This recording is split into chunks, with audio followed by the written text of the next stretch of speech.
Bom dia, senhor presidente, senhoras senadoras, senhores senadores, todos que nos acompanham pela TV Senado, depois de quase 20 horas de sessão. Minha primeira palavra, senhor presidente, me permita, é um agradecimento a todos os nossos pares pelo trabalho até aqui realizado. Em primeiro lugar, ao presidente Raimundo Lira, como presidente da comissão especial, da qual tive a honra de ser o relator. E da mesma forma, meu agradecimento a todos aqueles pares que me dirigiram aqui durante essa últimas horas, menções a respeito de meu relatório. Queria mencionar, senhor presidente, que sabia, quando assumi as funções, da complexidade dessa tarefa, mas o fiz, como disse desde o início, com muita responsabilidade. E recebi todas as ponderações, críticas, como questões de ordem política, próprias do Parlamento. Brigam as ideias, mas não devem brigar os homens. Eu queria, senhor presidente, de maneira rápida, dentro do tempo que me foi dedicado, de 15 minutos. Em primeiro lugar, relembrar, ainda que em rápidas pinceladas, aquilo que aqui foi muito discutido, a natureza do processo. O processo de impeachment nasce, como sabemos, exatamente da limitação ao poder do monarca da Inglaterra. Em 1215, quando a Carta Magna é lavrada, estabelece-se a limitação ao poder de tributar e logo depois as determinações para a alocação das despesas públicas. Mas o impeachment, enquanto um processo político, ele tem nos Estados Unidos da América o seu figurino praticamente definitivo. E é esse figurino que veio para o Brasil. O figurino norte-americano, deixando claro que se trata de um processo que é jurídico e que é administrativo. Não se trata, e insisto muito, de um processo de natureza penal. Os crimes comuns estão na órbita do direito penal. Os crimes de responsabilidade estão na ordem jurídico-administrativa. Queria mencionar, tão somente, e não vou cansá-los com muitas citações, senhoras e senhores, mas no relatório, a menção à página 16, a ministra Carmen Lúcia, que diz textualmente: o objetivo do processo de impeachment é político, sua institucionalização constitucional, seu processamento jurídico, mas não penal. Reitero, mas não penal. E gostaria ainda, nessa mesma toada, senhoras e senhores, observar como aqui foi trazido hoje por diversos senadores e senadoras que me antecederam a questão relativa à manifestação do eminente ministro Teori Zavascki na data de ontem, que foi extremamente claro, didático e pedagógico, e não posso deixar também de reafirmar o seu texto, ontem tornado público. A segunda circunstância que limita o controle jurisdicional é a natureza da demanda. Submete-se ao exame do Supremo Tribunal Federal questão relacionada a processo por crime de responsabilidade da Presidente da República, impeachment, que, como se sabe, não é da competência do Poder Judiciário, mas do Poder Legislativo. Sendo assim, não há base constitucional para qualquer intervenção do Poder Judiciário que, direta ou indiretamente, importe juízo de mérito sobre a ocorrência ou não dos fatos ou sobre a procedência ou não da acusação. O juiz constitucional dessa matéria é o Senado Federal, previamente autorizado pela Câmara dos Deputados, que assume o papel de tribunal de instância definitiva, cuja decisão de mérito é insuscetível de reexame, mesmo pelo Supremo Tribunal Federal. E segue ainda o eminente relator. E concluindo nessa parte, por isso mesmo, é preciso compreender também que o julgamento em tais casos é feito por juízes investidos na condição de políticos, que produzem nessa condição votos imantados por visões de natureza política, que consequentemente podem eventualmente estar inspirados em valores ou motivações diferentes dos que seriam adotados por membros do Poder Judiciário.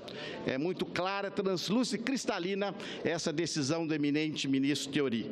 Mas gostaria de dizer que o ministro Teori seguiu a jurisprudência do Supremo Tribunal Federal.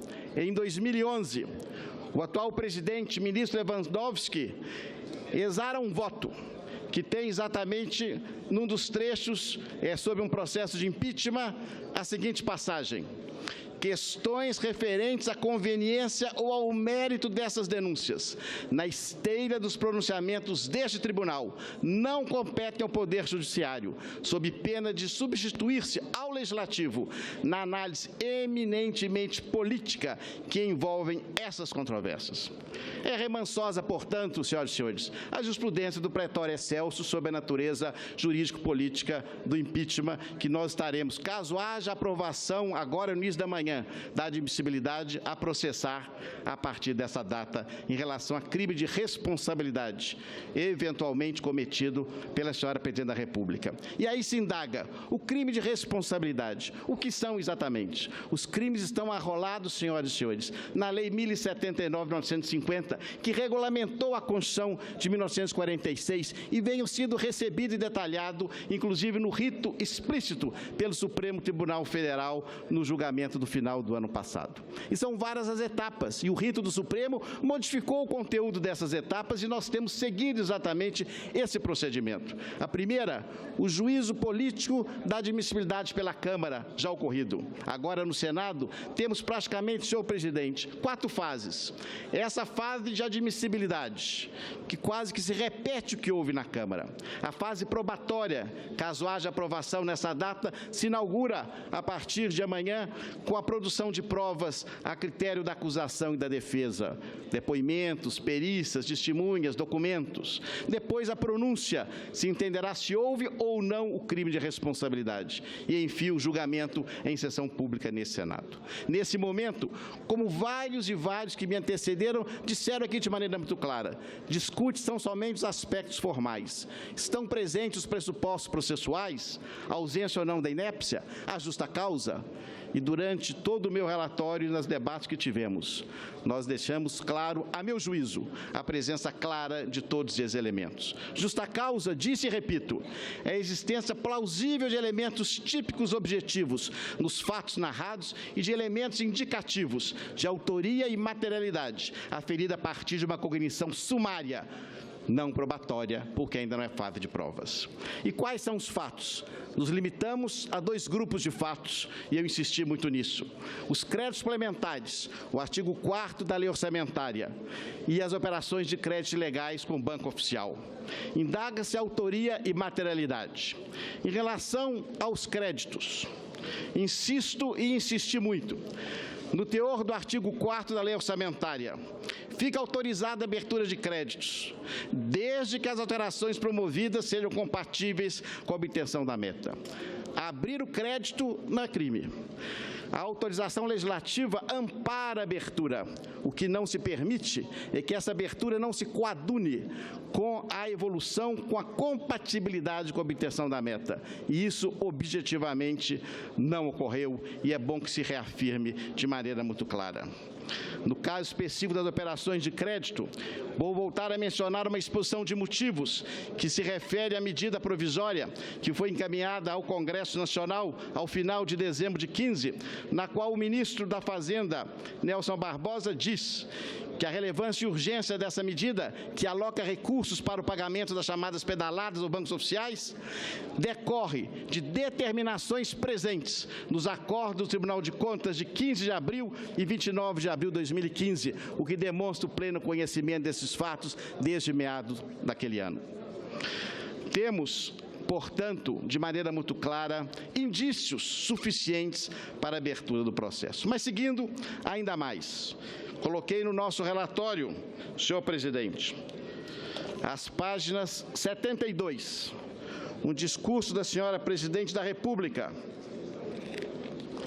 em Roraima, com o seguinte texto, parte do texto, abre aspas, gente, o governo federal é dono da Caixa Econômica Federal. Nós somos os únicos donos. O governo federal, o que eles levantam é que muitas vezes a Caixa paga o mês e aí nós recompomos o pagamento que a Caixa fez. O que acontece? Quando chega no final do ano, geralmente a Caixa fica com mais dinheiro do que era necessário. Mas no mês que ela não ficou com aquele dinheiro, nós pagamos juros para ela. Repito, juros para ela. Ou seja, ela adianta o pagamento, nós pagamos juros para ela.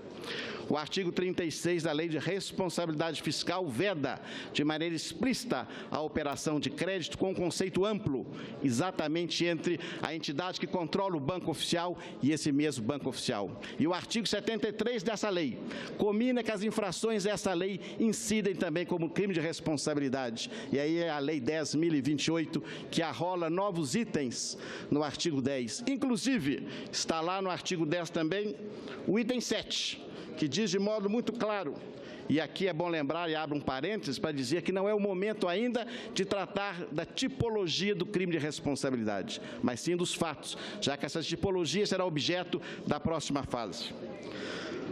A Lei 10.079 de 1950, e são tantos papéis, senhor presidente, determina no item 7, deixar de promover e de ordenar na forma da lei o cancelamento e amortização para anular efeito de operação de crédito realizado com inobservância de limite ou condição estabelecida em lei.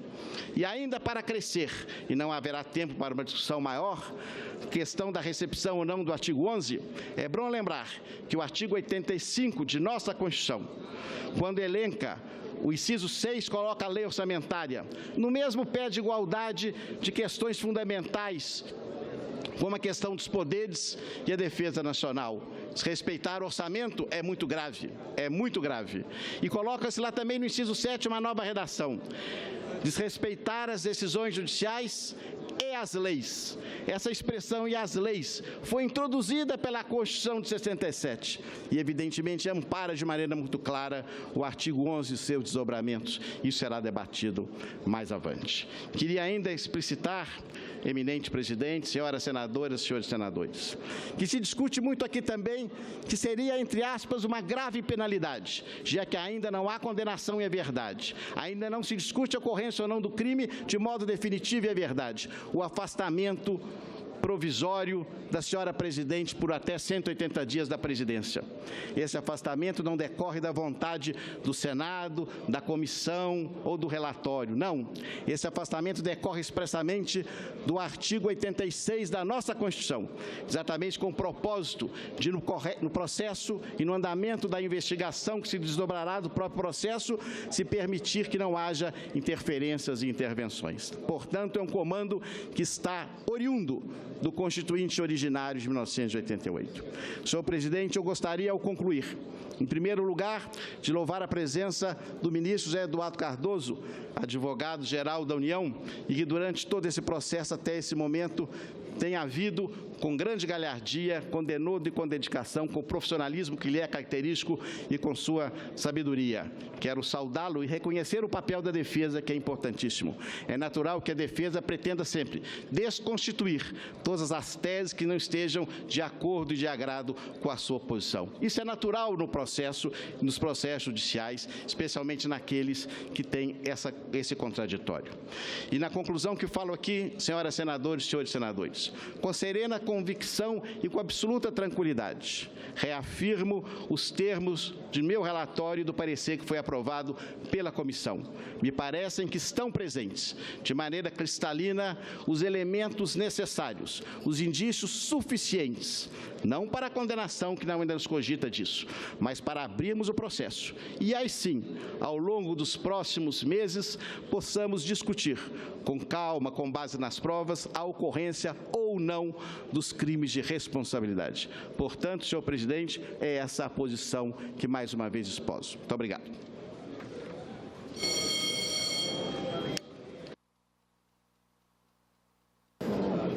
Cumprimento o senador Anastasia, relator da comissão especial, e tenho a satisfação de conceder a palavra ao defensor da excelentíssima senhora presidente da República, o advogado-geral da União, o ministro José Eduardo Cardoso.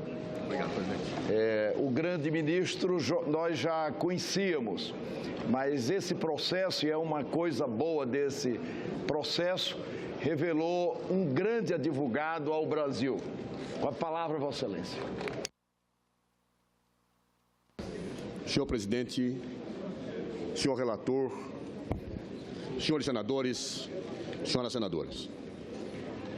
faço, em nome da senhora Presidente da República, a manifestação final da defesa nesta etapa do processo. E, de imediato, gostaria de afirmar que, por opção do povo brasileiro, votada nas urnas, a Constituição adotou a forma presidencialista de governo. No presidencialismo, não se destituem governos por uma vontade política. No presidencialismo, se exigem pressupostos jurídicos que permitam que um governo legitimamente eleito tenha o seu mandato extinto.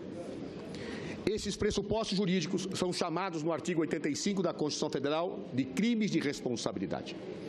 Somente quando crimes de responsabilidade se configuram em todas as suas características é que pode-se afirmar o juízo político acerca da conveniência ou da inconveniência da permanência de um chefe do executivo e de chefe de governo no exercício de uma situação de rompimento do seu mandato.